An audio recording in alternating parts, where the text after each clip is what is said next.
Case in point, COVID in 2020 had a great impact worldwide, not only to Nigeria, worldwide in terms of food production and food supply.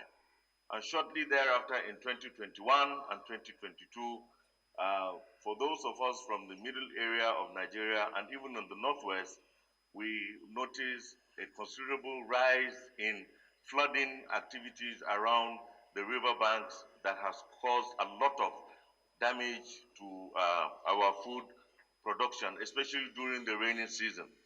Then in addition, we also, in 2022, I would like to downplay that, but it was a fact that the policy of the Naira redesign had an impact on the local rural farmer who didn't have access to cash, and at the same time was under cultivation around the September, October, when they were harvesting their produce and they need to pay their farm hands, and cash was unavailable.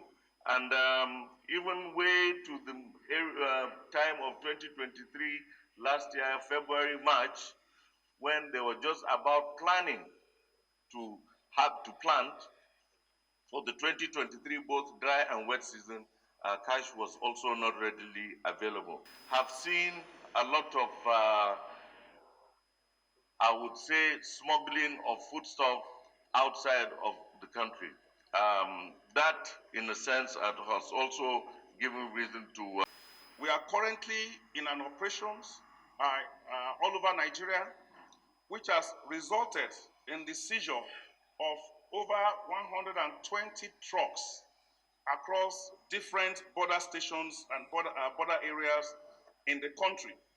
So, because we are in a state of emergency, we have received the directive to implement some kind of restrictions on the exports of critical food items, particularly grains.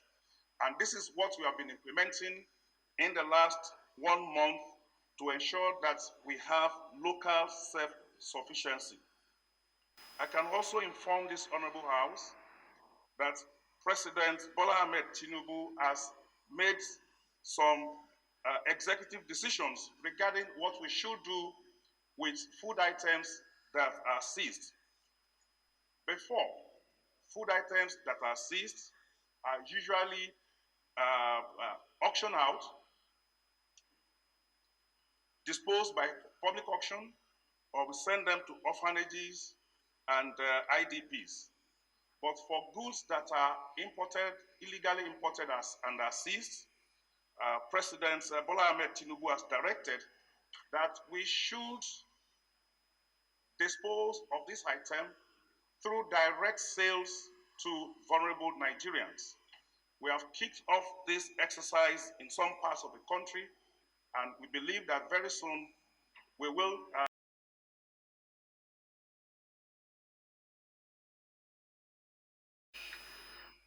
Most distinguished colleagues, given the pressing issue of enhancing food security and agricultural productivity within our beloved nation, Nigeria, we must acknowledge the growing concern surrounding food insecurity despite the vast agricultural resources at our disposal, including over 80 million arable hectares, although only 34 million arable hectares are actively being cultivated.